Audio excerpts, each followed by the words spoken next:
Well, I certainly wish we could all be together today in person, but I'm very glad that our transatlantic business community agreed to gather virtually. I want to congratulate Ursula, John, and Bill for being honored today for their contributions to their businesses, to their industries, and to their communities. It is my honor to say a few words about John Keogh, the President and Chief Operating Officer of Chubb. I've known John for nearly his entire career. We worked together for more than 20 years at AIG. We competed then against each other for a number of years, and more recently, our firms do a lot of business together. John is quite simply an outstanding business executive.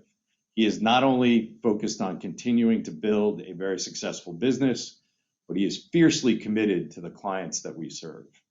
John is also very focused on helping the communities in which we live and work as well. Recently, we worked with John and Chubb and the WHO to develop an insurance program that was designed to accelerate the distribution of the COVID vaccine to lower income countries around the world. It is a great example of the purpose behind John's work every single day. John is also committed to developing the future talent of our industry. He serves as the chairman of the Board of Overseers of the Greenberg School of Risk Management at St. John's University.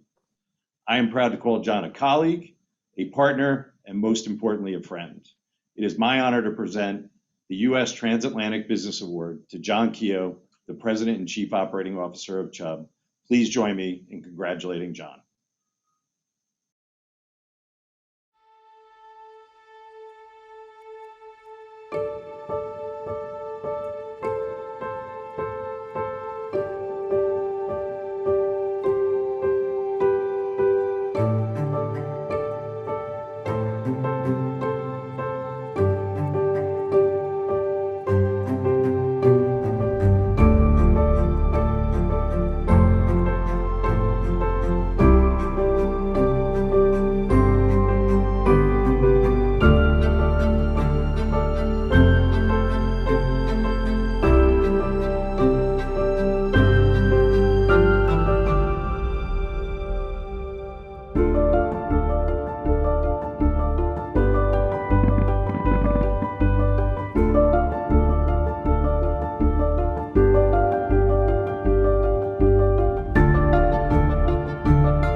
Thank you, John.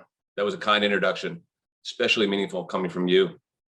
As John mentioned, we've known each other literally since we first came into the business as trainees at AIG in 1986.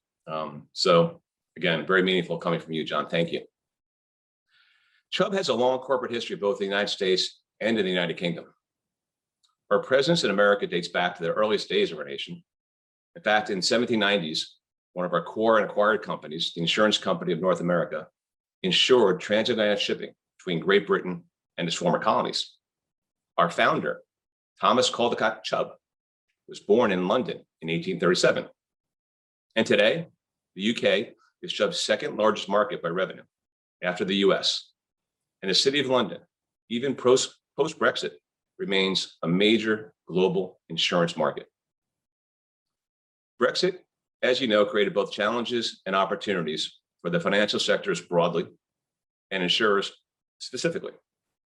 While issues remain with respect to the UK-EU relationship, we're optimistic that the US and UK can do more together now, given our shared interests. Indeed, Britain's regulatory sovereignty post-Brexit allows it to move forward with an approach that will allow it to maximize its strengths as a financial sector leader. Both the US and the UK, given the size of their economies and the size and capabilities of their respective insurance industries, have tackled some of society's biggest and most challenging risks with creative solutions.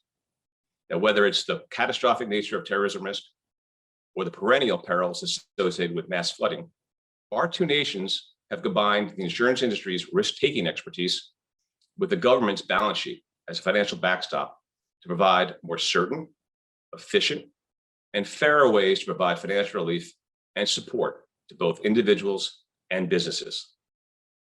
As we've all witnessed this past year, the economic impact of the COVID-19 global pandemic has been devastating, particularly for small businesses, which are so important to both our economies.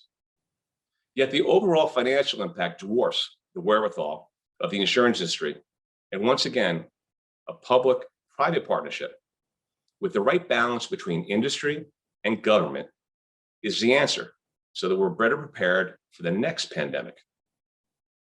Now, this model, it need not be overly expensive if we improve pandemic management to contain further outbreaks, reducing the need for widespread and prolonged shutdowns of both our economies.